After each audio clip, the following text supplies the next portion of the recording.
Alright guys, Subscriber here back again today. Hope you're all enjoying your Tuesday, and today I wanted to talk about some of the options that the CDL has moving forward. It's effectively been radio silence from them since they announced that the CDL was going to move to this online format. I think they announced that pretty much on March the 10th or something like that. So it's been a while. We've heard absolutely nothing from them in terms of what is planned going forward. A couple of little hints here and there that we'll go over in the coming minutes. Wanted to talk about exactly what is taken so long, some of the options that are on the table here, and some of the options that are going to be best for us as fans, because at the end of the day, that's what we're looking for, because this has been a potentially a great time for esports, given there's pretty much nothing else to do. It would be great if the CDL can maximize that and try and get all the teams involved as much as possible. However, I'm kind of doubtful that's going to happen. Like, if you guys enjoy, as always, if we can hit 200 big ones, that'd be fantastic. Subscribe if you're new. Let's hop right into things here. First of all, some people are tweeting this at me yesterday. Brandon Dashy saying, yo, I'm off, baby, and I think this is just to do with him flying home to Canada due to the situation. Not 100% sure, but it's hardly like Dashy's leaving OpTic or anything like that. But this is what the Call of Duty League came out with a while ago, 12th of March it actually was, and this was the statement. So let's just go through a couple of the key things here which I've highlighted in red. Health and safety of employees is paramount. We're continuing to closely monitor the situation. Now, these things in red are kind of the key points in a sense. All currently scheduled 2020 Call of Duty League live events to online-only competition effective immediately. So, first of all, saying all currently scheduled, there was, the All-Star event and the World Championships at the end of the season, they were put in the schedule, but they weren't scheduled in terms of they didn't have a date and time and anything like that associated in a location. So, in my opinion, it's still possible we may get a World Championships at the end of the season. All the other events are going to go almost without a doubt. There are 4 of them so far in terms of like home series stuff, with London one, then we had the Atlanta one, the Los Angeles Guerrillas one, OpTic Los Angeles, and then Minnesota at the start of the season. So those are the events we had. All the other ones like that are going to go, but potentially we could get a champs, even if it's August, if it's September, even later than that. That's still on the cards to have a LAN played champs. So I'm sure the thought process is of some of the guys like, okay, if we do end up having a World Championships at the end of the season, how are we going to figure out seeding for that? We've kind of got to continue with the point system that's gone in so far. So all currently scheduled. What that takes to mean is potentially champs might still go on. Live events as well to online-only competition. This doesn't necessarily mean that online-only competition is going to be event tournament style, even though I hope it is. It also says this, the new online-only matches will be broadcast live to fans. This is an interesting point, because these matches, it would make sense, even if more sense potentially, to make these matches pre-recorded and just make them live after the fact, right? Because you get issues with DDoSing and people just want to ruin the fun and hit players offline, and there's online inconsistencies, to the point where it may be better just to pre-record everything and then upload it and kind of live stream it on YouTube as if it's going on live. So broadcast live, I guess that could mean pre-recorded matches broadcast live in real time before anyone figures things out. But I wanted to talk about that in a few minutes' time. So that was the statement they came out with. Right now you go on their website. The Call of Duty League 2020 season continues. Online COD League matches will be broadcast live on a YouTube channel. Subscribe to tune in live, etc., etc. Dates and times will be announced shortly. It's said this for a while now, so how long is shortly? Now, the Overwatch League, also run by Activision Blizzard, just came out and said that tomorrow, or not tomorrow, a couple of days' time from now, there's going to be matches this weekend, 16 games over the weekend. And this is just league-style stuff. I'm pretty sure the Overwatch League does not have the Call of Duty League tournament-style model. I think this is more just league matches over the course of it. They actually did listen very nicely in the Call of Duty League and twisted it in more of a tournament-style direction, which has definitely been a good idea. And I think there's pretty much no one who is against that, to be honest, especially from the COD scene. But yeah, 8 matches this Saturday, 8 matches this Sunday as the league restarts with a busier schedule than normal after a 20-day hiatus for the OWL. We've heard nothing from the CDL, which is very strange, but at the same time I can kind of understand it given the complexities of the situation. Now, this was a comment thread I saw on Reddit. There was a post saying like the Dallas Empire home series, which was coming up this coming weekend with all the good teams that were going to be there. Is it still happening? Is it just going to happen in an online format? We've heard nothing about it, so I imagine it's not happening in the same vein, at least, as it was to be. So, I'm not sure it's even happening. I asked Crim on stream what was going on, and he said they didn't even have a clue, hadn't been told anything. this is the interesting comment to me. I asked Alec in his stream, that's Arcetes, if they're playing the tournament this weekend, and he said they're playing online.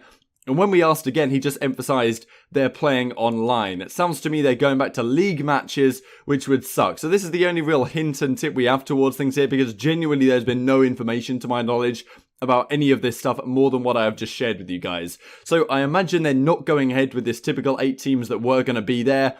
I guess it causes other complexities, but it was definitely still an option on the table. And if that's not going ahead, and they haven't been able to figure it out in this shorter time frame, which is understandable, what's going to happen going forwards? Because these next 4 weekends were meant to have online events, and there are some other considerations as well. So, also, real quick, wanted to talk challenges, because the challenger side of things is another key thing to think about. Let's not forget these 3 pillars of Call of Duty, which you have up in the logo right here. One of them, the professional scene, one of them, the community, and the third one would be the amateurs, the challenger side. So they obviously have to respect their own logo and do something for the challenges, you would imagine, for sure. They held all these events around the world. Each of the home series, the home team could put on a challengers event for several £1,000s. I think the minimum was 10k. Often it was going up to like 25k and stuff like that. So all these top teams are now kind of thinking, what's going on? We don't have a guaranteed salary like the pro teams do. Not all of them at least. So what's going on here? How do we move forwards? What is the CDL going to put in place? And just to keep in mind, this quick thing I wanted to mention here. The CDC Championship is a really interesting one in terms of prize pool. So every single event of the season was going to have its own challengers counterpart. And the World Championship at the end of the season, the CDC Championship, so there's challengers winners. They don't mix with the pros in this sense, but the prize pool for that was going to be 500 grand. There was going to be a mid-season one, I think, of 250 grand.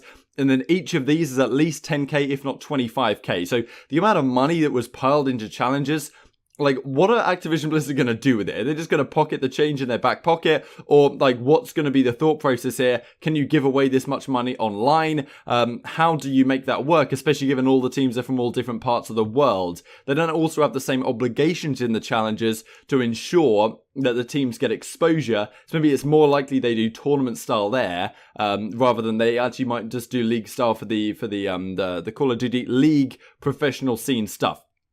Thankfully, at least, from the league's perspective, at least every single team has played the same amount of games. So as you can see right here, let's just make sure this is kind of fitting on screen. CDL points, every team has played 3 events now and the opening weekends. FaZe, Chicago, Empire up top, just followed by Minnesota Rocker. Mutineers, there's some teams down here on 10 as well. So given that every team has played 3 events, it is possible that you could go forwards and seed teams based off these standings, because in a sense it's kind of a level playing field. Not entirely, because some teams have been to weekends which are more difficult than other weekends. It's only really a level playing field over the course of the entire season. But still, some things to consider. So these are some notes I put together here, which is what I wanted to spend the rest of the video talking about pretty much. Is that going to be too big for the screen? That should just about do it. So online is, first of all, a standard. There's nothing we can do about that now. If you're going to make one of these tournaments online, you pretty much have to make the rest of them online, because everything goes skew if after that. However, Champs is still a possibility in my opinion. It may come back on LAN. That is potential, but I'm going to say not overwhelmingly likely. So let's look at the CDL first. There's 9 more events, $50,000 prize pool each. That's like $500,000 right there. And then Champs on top of that, potentially $1 million on top. Let's just think about the 9 more events. There's 500k sloshing around. Where's it going to go? Are they going to give it away online? If you want to do a league format, how do you distribute all this money? So let's first of all look at the options. There's 12 teams in the CDL. 12 team tournaments was one of the options that in an ideal world, this would be fantastic. Every weekend, or let's just say every other weekends for the next like couple of months or whatever. And maybe every weekend if you're feeling fancy with it, or like maybe 2 weekends on, 1 weekend off, whatever. Like you can mess around with this. 12 team tournaments in an ideal world, every team is playing, because I would like Call of Duty to do great, and part of that means Chicago playing every weekend, let's face it. So I'd love to have 12 team tournaments. There's a couple of ways you could approach this, because it's difficult to make that into bracket play, right? Typically in the CWL, you'd have 4 groups of 4, and then you might have some challengers guys come in, so it might be 4 groups of 5, and then you would place the top 2 get out and go into a bracket. There's a possibility you could do groups of 6, the top 4 making it into a bracket. You could do groups of like 4, and have some like wild card spots to get into an 8-team bracket, that's a possibility. But in my opinion, an 8-team double elim bracket would be fantastic. First of all, key thing for me really, if you're going to do this online, you really do need double elimination because there's so many inconsistencies that can come about online. If you're going to try and do a single elim tourney, just like we've had these first few weekends, I don't think that's going to work out so well. I did already talk about this pre-recording nature, which seems kind of likely, and I imagine they might go down a route like that. Leaks is a question for me though, because can you imagine all the pros shutting their mouths and not giving anything away on Twitter if they're playing a tournament like 2 days ahead of when it actually goes live on Twitch, like or on YouTube nowadays? But is there any likelihood they're going to keep their mouths shut? And it obviously feels different if it's not actually live and the result has already been determined, but people don't know, and I'm sure these leaks will get out there about who's won. So not ideal. The other option is to go for an 8-team tournament, because I can imagine 12-team tournaments, like there's a lot of games to be played here. You're going to need Bravo streams if you want to stream every match. And as I say just down here, it may be an issue for teams that kind of feel like they've paid for exposure, which to some degree they have. I think one of the reasons why these 8-team tournaments are done in this GSL group style, and then there's only 3 matches of bracket play, 2 semis and a grand final in single elim, it's because they don't want to switch it up too much between which teams get more exposure and which teams don't. Like, these organizations want to feel like their brands are getting equal amounts of exposure, which is kind of the issue of doing big tournament style, because if you go out kind of early, you're not getting exposure for the rest of the tournament. That's not an issue really in a non-franchise league, but in a situation like this, that's something to consider. And I think that's one of the reasons they've gone for this 8-team style. And I think in a 12-team style, if 4 of the teams are going out immediately before even getting to a double elimination bracket, that's not a good look for the professional teams. And I'm sure they're not going to want to look like, they're not going to want to look through that lens, right? And then you've got to consider these teams were going to host their own LAN event, like they were going to have all that exposure that they got through that, the Toronto home series and whatever, they could bring all their branding to it and all their promotion. They don't get to do that anymore. Is that still possible? You could kind of brand it as a Toronto home series, even though it's online and they can kind of take the lead on the branding. That's possible, but in my opinion, they may try and stick with a similar format because they're going down the route of trying to maintain the brand exposure and not switch things up too much. So in an ideal world, I would love to see this. I don't think it's going to happen. It also means you got our Bravo streams and it makes things even more complex than they already are. So, okay, there's so many games that would have to be played to make this work. It'd be a very difficult ask, and then to get it all casted and recorded and all that stuff wouldn't be easy. You could stick with just 8-team tournaments and say, look, we got the schedule already sorted, these 8 teams were going to play that weekend anyway, let's just do that and make them play that weekend anyway, in an online style. As I say, I wouldn't like to have single elim brackets in that case, but if the worst comes to the worst, wouldn't be the end of the world. Maybe you could do a double elim bracket, but with only 4 teams there, it doesn't really make too much sense if you're just doing it for the final brackets. But one of these 2 options is definitely preferable. Keep it in some sort of tournament style. However, I'm very tempted to say they might just go back to a league format, kind of because it's easier. Everyone's on the same playing field and has the same amount of points. Maybe you just say, okay, you win a series, you get 10 points. You lose a series, you get 0 points. Pretty boring, to be honest. How do you distribute this money? It's pretty easy to distribute it. If you do a tournament style, you can just figure it out.